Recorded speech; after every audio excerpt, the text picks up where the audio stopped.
Hello and welcome back to the YouTube channel Tastemade. I hope आप सभी लोगों ने सब्सक्राइब कर लिया होगा चैनल को।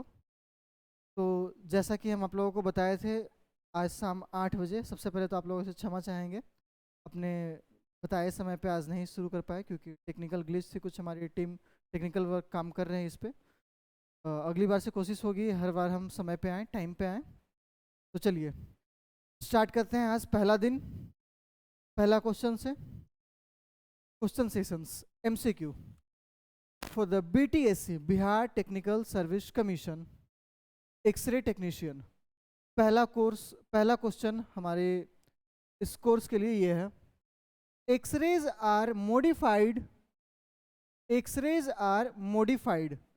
एक्सरेज जो होता है वो क्या होते हैं? मॉडिफाइड क्या है ये? आइदर प्रोटॉन्स, इलेक्ट्रॉन्स, न्यूट्रॉन्स और positron. As we know, X-rays are the modified electrons. क्यों? This is because X-rays are produced from the X-ray tube, which are the modified form of the X-rays. How? These electrons are produced from the cathode side due to the specific phenomenon that we called thermionic emission. किससे produce होता है ये? Electrons किससे produce होते हैं? Thermionic emission.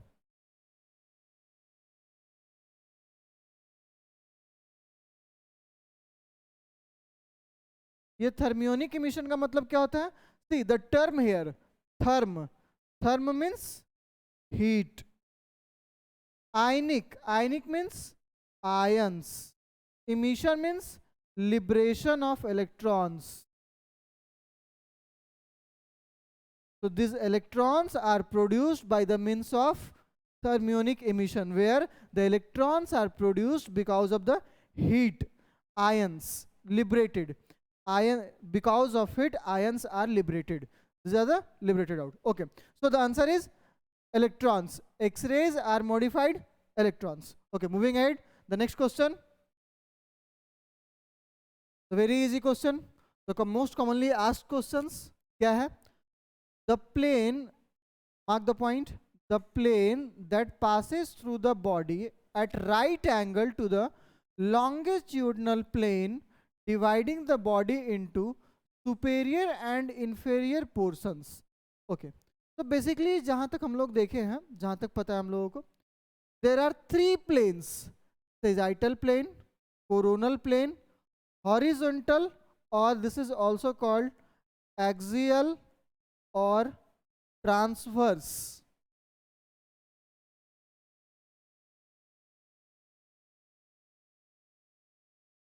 Okay, so horizontal plane is also called axial or transverse plane. Okay, so according to the question, the plane that passes through the body at the right angle to the longitudinal plane dividing the body into superior and inferior portion. So which plane is this? Mark the word superior and inferior. So this one is horizontal plane. अब देखिए sagittal plane की अगर हम बात करते हैं, sagittal plane किसे कहते हैं?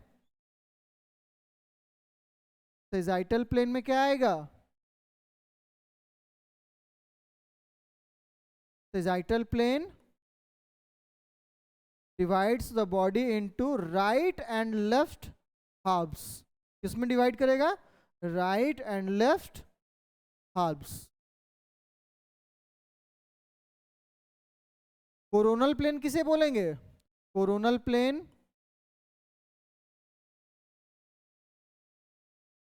Next one is coronal plane.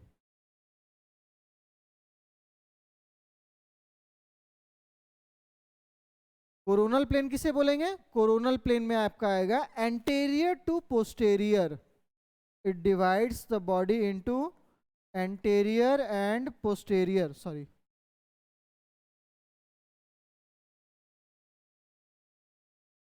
Anterior and posterior halves. Okay, so this horizontal plane or axial plane or transverse plane, this divides the body into the superior and inferior portion. Sagittal plane divides the body into right and left halves, while coronal plane divides the body into anterior and posterior halves. इसके लिए अब मेरे पास images भी हैं, आप लोगों को हम दिखाते हैं. देखिए, इमेजेस की बात करें तो ये रहा आपका इमेजेस. सबसे पहले हम लोग देखेंगे कोरोनल प्लेन. तो coronal plane, as I told you in the previous slide, previous question, coronal plane divides the body into anterior and posterior. आगे का और पीछे का पोर्शन में ये डिवाइड करेगा. कैसे डिवाइड करेगा ये? Anterior and posterior. while this transverse plane also called this transverse plane also called axial or horizontal plane, this divides the body into superior and inferior portion, while this sagittal plane divides the body into right and left halves. Okay, getting back to the point. So longitudinal plane dividing the superior and inferior portion is called horizontal plane. Next question, ये देखिए, ये question हमारे anatomy से है और radiology पढ़े हैं, anatomy ना है, ऐसा हो ही नहीं सकता है ना. तो चलिए, लैरिंग्स is found at what vertebral level.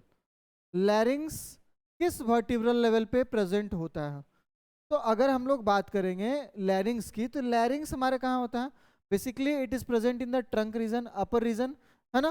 तो पहले हम ऑप्शन देखते हैं, एलिमिनेशन से हम चलते हैं, बाकी फिर एक एक करके हम लोग पहुंचेंगे टू द पॉइंट. तो सबसे पहले देखते हैं last option, S1 S5 sacral reason. क्या आपको लगता है कि इस लैरिंग्स आपका सैक्रल रीजन में होगा? बिल्कुल नहीं. Next is lumbar region which is also called lower back. क्या बोलते हैं इसको हम लोग? Lower back. लोअर बैक में होगा क्या लैरिंग्स? नहीं होगा. तो दो ऑप्शन हमारे एलिमिनेट हो गए. The next one is T3 and T7. T3 और T7 ये आपका कहाँ चला जाता है?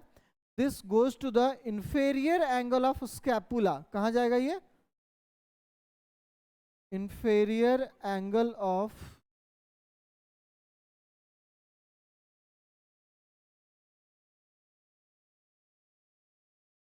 स्कैपुला, T7, है ना. तो यहाँ पे तो हमको नहीं मिलने वाला है, तो we eliminated this three options. The answer is C3 C6 level. That means larynx is present at the third cervical vertebrae to sixth cervical vertebrae region. Okay. और आप लोगों को बताएं, लैरिंग्स से पहले फेरिंग्स है. फेरिंग्स का बेसिकली 3 पार्ट होता है. Pharynx, it has 3 parts. Anyway, इसकी डिटेलिंग हम लोग देखेंगे जब एनाटॉमी की सेक्शन, जब एनाटॉमी सेशन करेंगे हम लोग, उस वक्त इसकी हम लोग डिटेलिंग देखेंगे. ओके, तो moving ahead, the next question is, देखिए very important question, nervous system से ये क्वेश्चन है. The brain and spinal cord together make up. Brain और स्पाइनल कॉर्ड दोनों साथ में मिलकर क्या बनाएगा? Brain and spinal cord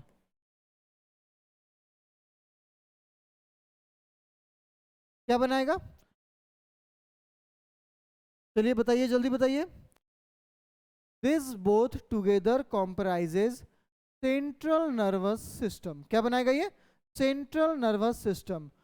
autonomic nervous system नहीं बनाएगा, पेरिफेरल नर्वस सिस्टम नहीं बनाएगा, और रिफ्लेक्स एक्शंस ये तो बिल्कुल नहीं होगा. तो the brain and spinal cord together comprises central nervous system. जहाँ तक मुझे समझ में आ रहा है आप लोगों को थोड़ी दिक्कत हो रही है देखने में, विजिबिलिटी में प्रॉब्लम आ रही है. चलिए कलर दूसरा ले लेते हैं. Okay, so this both together forms what? Central nervous system. चलिए इसकी इमेज दिखाते हैं आप लोगों को. क्या इमेज है मेरे पास?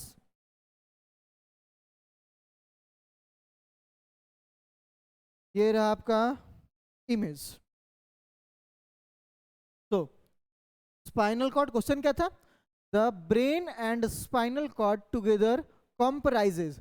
ब्रेन और स्पाइनल कॉर्ड दोनों एक साथ मिलके क्या बनाता है, उसे हम क्या कहते हैं? तो this is the brain and spinal cord it together forming the central nervous system. Brain के अगर पार्ट्स देख लें, सेरेब्रम, ब्रेन स्टेम में कौन कौन सा आएगा, ये भी सवाल अक्सर पूछे जाते हैं, ध्यान रखिएगा। Brain stem comprises midbrain, pons and medulla, while brain, the parts of brain are cerebrum, brainstem and cerebellum. It is not included in the brain part.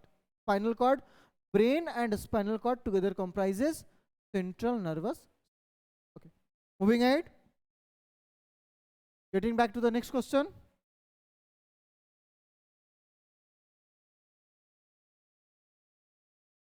Which vertebra has an odontoid process? थोड़ा यहाँ पे गलती है। Which vertebra has an odontoid process? चलिए बताइए ये question. बहुत ही अच्छा है, बहुत ही अच्छा सवाल है, अक्सर पूछा जाता है। ये सर्वाइकल से, सर्वाइकल स्पाइन से ये क्वेश्चन आपका रिलेट करेगा।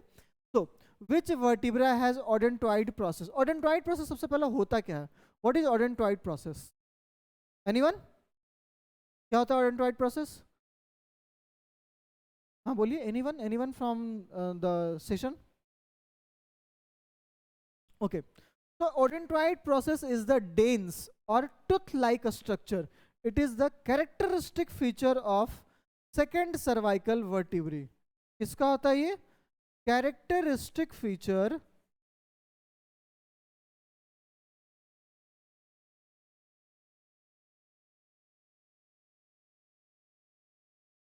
of C2. C2 का दूसरा नेम क्या है? एक्सिस। क्या बोलते हैं C2 को और हम लोग? Axis. C2 is also called axis, while C1 is called Atlas, है ना? और ये जो ज्वाइंट बनता है उसको हम लोग क्या बोलते हैं? Atlanto axial joint. The joint which is form between first and second vertebrae is called atlanto axial joint, है ना? चलिए, तो ये आपका कैरेक्टरिस्टिक फीचर है किसका? C2 का। And C2 is also called axis. क्या बोलते हैं इसको हम लोग? एक्सिस। एटलस किसे बोलते हैं? C1 को। सर्वाइकल तो ये आपका पूरा आ गया C1 to C7, और कॉकिंजियल ये आपका सैक्रल के बाद आएगा, है ना? तो ये तो होगा नहीं आपका, ये भी नहीं, ये भी नहीं, तो कौन सा होगा आपका? एक्सिस। एक्सिस हो जाएगा। तो क्या इसके फीचर है? Characteristic feature of C2। आपको ओडेंटोइड की जगह पे कहीं कहीं मिलेंगे peg like structure, peg like structure, और क्या बोल सकते हैं इसे हम लोग? Dense. It is the characteristic feature of the second cervical vertebrae which is called axis. चलिए, इसके इमेज भी मेरे पास होंगे शायद, चलिए देख ले रहे हैं एक बार।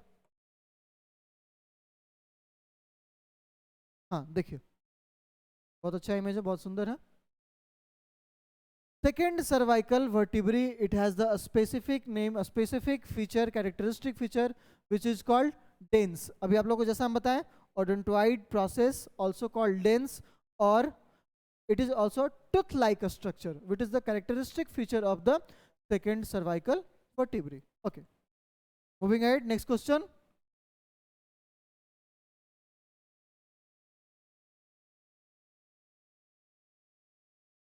Okay, ध्यान दीजिएगा क्वेश्चन पे।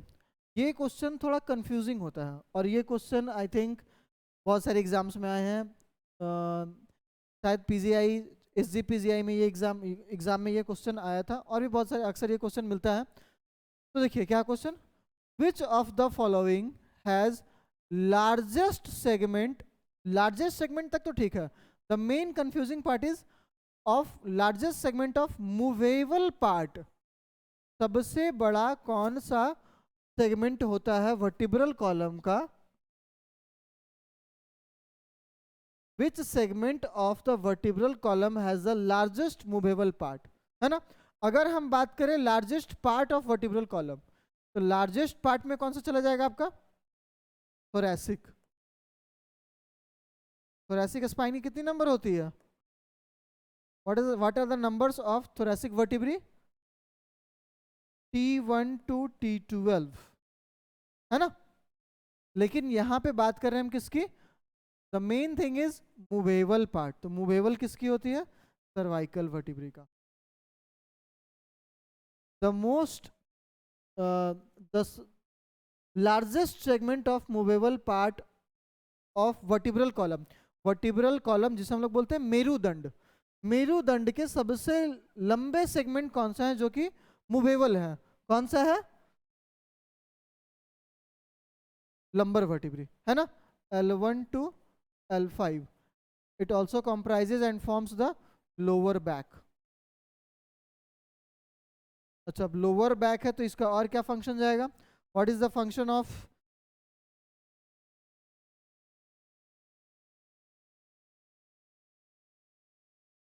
लोअर बैक है, it provides the support, it provides the strength, है ना। चलिए आगे बढ़ते हैं, नेक्स्ट क्वेश्चन देखें, आगे बढ़ते हैं। ओके चलिए, अब आया क्वेश्चन ज्वाइंट से। बेसिकली आज हम लोग का फर्स्ट सेशन है, सारे मिक्स क्वेश्चंस हैं, एनाटमी, रेडियोलॉजी, पोजिशनिंग, सारे क्वेश्चन सब मिक्सअप सेशन है ये।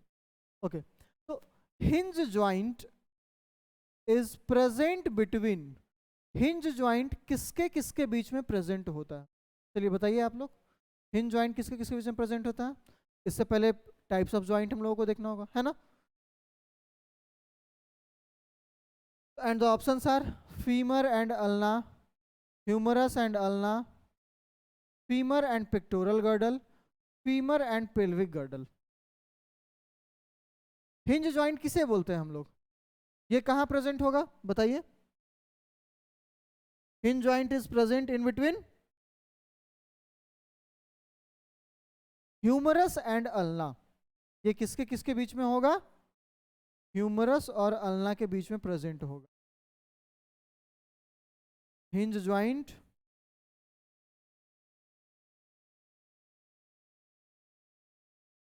Present between humerus and ulna. किस तरह का ये ज्वाइंट है, इट इनेबल्स द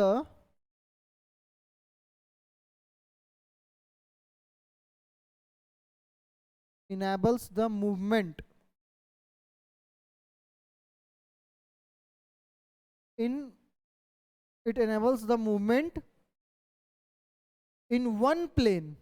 कितने कैसे किस तरह का मूवमेंट ये अलाउ करता है, एक प्लेन में मूवमेंट को ये अलाउ करता है।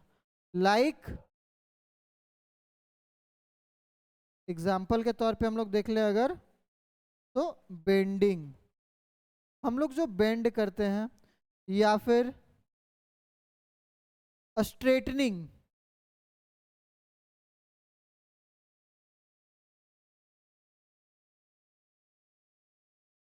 ये मूवमेंट्स आपको प्रोवाइड कराते हैं कौन, hinge joint. Hinge joint enables the body to move in one plane, that is bending, strengthening, straightening, these are the movements। Okay, so hinge joint is present between humerus and ulna। Moving ahead, next question, sorry, हाँ देखिए बहुत अच्छा सवाल है, कोलिस fracture. Colles fracture पहले कहते किसे हैं, देखिए ये बेसिकली कोलिस फ्रैक्चर की जब बात आई है तो आप लोगों को बताया, रेडियोलॉजी में बहुत सारे क्वेश्चंस आपको मिलेंगे, और बेसिकली ये कोलिस फ्रैक्चर किस में आएगा, फोर आर्म में आएगा। तो फोर आर्म में बहुत सारे फ्रैक्चर्स के नेम आएंगे, चलिए कुछ फ्रैक्चर्स के नाम बताते हैं आपको। कोलिस फ्रैक्चर,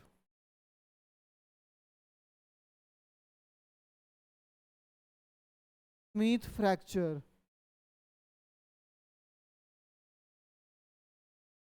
और कौन सा मिल सकता है आपको, गैलाजी फ्रैक्चर,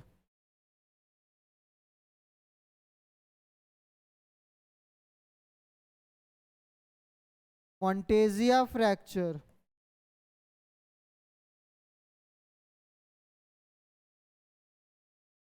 ये सारे आपको फ्रैक्चर किसमें मिलेंगे, this all are the fractures of forearm. किसमें मिलेंगे फ्रैक्चर आपको, फोर आर्म। चलिए तो बात करते हैं कोलिस फ्रैक्चर किसमें प्रेजेंट होता है, where is the Colles fracture present, it is present in the radius region. किसमें मिलेगा आपको, रेडियल रीजन में, है ना। इसका इमेज भी शायद मेरे पास होगा, चलिए दिखाते हैं आप लोगों को इमेज। फ्रैक्चर का इमेज, हाँ देखिए, हाँ चलिए देखिए यहाँ पे कंपेरिजन कर दिए हम Colles fracture and Smith fracture. तो what is Colles fracture? Colles fracture distal radius fracture with posterior और डॉर्सल। अगर पीछे की तरफ का रेडियस का फ्रैक्चर होता है तो उसे हम लोग क्या बोलते हैं? Colles fracture. When the fracture is in the dorsal side और posterior side of the radius with the displacement on the lateral view, it is termed as Colles fracture. While a Smith fracture किसे बोलेंगे? A Smith fracture is the distal radius fracture with anterior or ventral angulation, displacement on the lateral view. You can see the radiographs, है ना? ये देखिए आपका normal है, dorsal and ventral. This is the dorsal side, तो ये आपका कौन सा हो गया? Colles fracture हो गया. This is the ventral side, तो ये कौन सा हो गया? मूविंग अहेड, चले अगले सवाल की ओर। देखिए सवाल तो हम कराते चलेंगे लेकिन सिर्फ मेरे करने से नहीं होने वाला है, आप लोगों को भी मेहनत करना होगा। और जितने हम मेहनत कर रहे हैं कहीं आपको उससे कई गुना ज़्यादा मेहनत करना होगा, और मेहनत करेंगे तो बिल्कुल सक्सेस मिलेगी। वो कहते हैं ना, कोशिश करने वालों की हार नहीं होती, यूं ही किसी की जय जयकार नहीं होती, है ना। चलिए आगे बढ़ते हैं। Next question is, what should be the ideal SID for the oblique skull radiograph? ये रेडियोग्राफिक पोजिशनिंग से क्वेश्चन आया है। आइडियल SID, SID का फुल फॉर्म क्या होता है? Source to image distance. SID stands for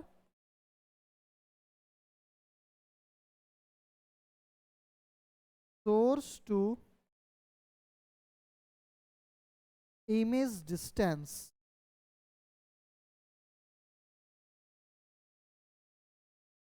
तो जो SID की हम बात कर रहे हैं, what should be the ideal SID for the oblique skull radiograph? Oblique skull radiograph के लिए आइडियल SID कितनी होनी चाहिए? तो this should be the 48 inches. 48 inch की डिस्टेंस आइडियल होता है किसके लिए? ऑब्लिक स्कल रेडियोग्राफ के लिए। ध्यान रखिएगा ये ऑब्लिक की हम बात कर रहे हैं, और अगर हम लोग नॉर्मली बात करें what should be the ideal distance for the skull radiography, then अगर सिर्फ skull radiography की बात करेंगे, ऑब्लिक नहीं है, तो it is commonly preferred at 40 inches। कितना पे होगा ये? 40 इंचेस, है ना। चलिए आगे बढ़े, नेक्स्ट क्वेश्चन की ओर बढ़ते। तो ये देखिए, ये क्वेश्चंस आपको आइदर इंचेस में मिल सकते हैं आइदर सेंटीमीटर में, तो इसे आप ध्यान रखिएगा। 1 इंच इज इक्वल टू कितना होता है? 2.54। चलिए हम अप्रोक्सीमेट कर दे रहे हैं।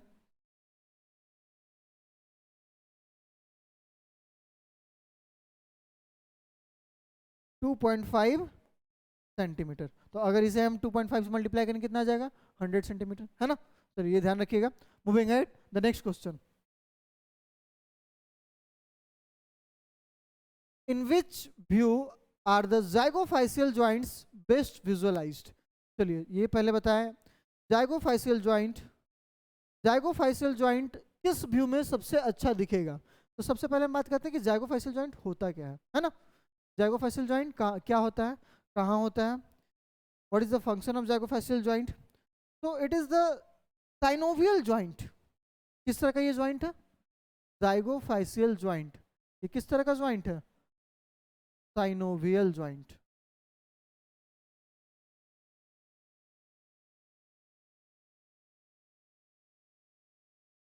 किस तरह का जॉइंट है ये? साइनोवियल जॉइंट है। और ये प्रेजेंट कहाँ होता है? It is located on the posterior side of spine.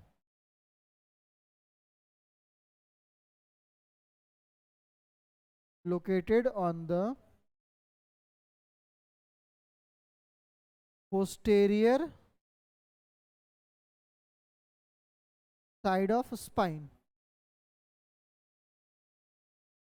है ना। तो ये किस तरह का जॉइंट है? साइनोवियल जॉइंट है। कहाँ प्रेजेंट होता है? On the posterior side of the spine. तो अब देखिए जो हम लोग बात कर रहे हैं पोस्टेरियर साइड में होता है, सॉरी। तो ये किस व्यू में दिखेगा? सबसे बेस्ट विजुअलाइज किस में होगा? It is best visualised in the oblique view. किसमें विजुअलाइज होगा? Oblique view. आई होप इसके भी इमेज होंगे हमारे पास। चलिए देखते हैं। zygofacial joint and we are here। zygofacial joint which is also called facet joints। तो ये कहाँ होता है? The joints formed by the articulation of the superior and inferior articular processes of the adjacent vertebrae। ये कैसा joint है? Facet joint, जिसको हम लोग और क्या बोल रहे हैं? जाइगोफैसियल जॉइंट, है ना। तो zygapophyseal joint is present in the spine, in the vertebrae. And which view best visualises this joint? Oblique view. कौन सा व्यू बेस्ट विजुअलाइज कराएगा? Oblique view. Okay, moving ahead.